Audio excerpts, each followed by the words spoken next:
होली में चोली लाल लाल कइले बा देवरा रहल हमर काल कइले बा होली में चोली लाल लाल कइले बा मना करी तो ना मानेला रंग भीतर उजालेला सच कोही बुरा हाल कइले बा होली में चोली लाल लाल कइले बा देवरा रहल हमर काल कइले बा होली में चोली लाल लाल कइले बा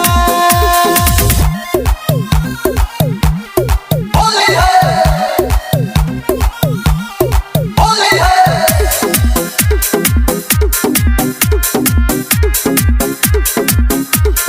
होली है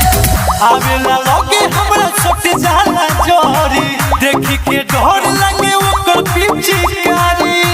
ए सखी का कहि गो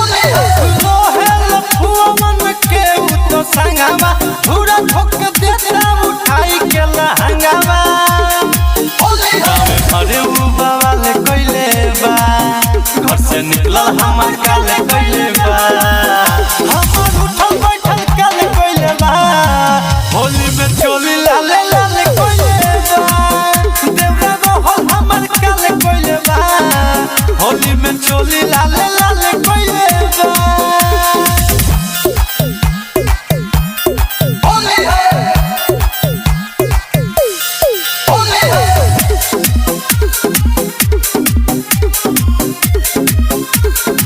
होली है पिया सुशीलिया में छोड़ के बहारवा देवरा निरंजन के फागुन के लहरावा हे राजा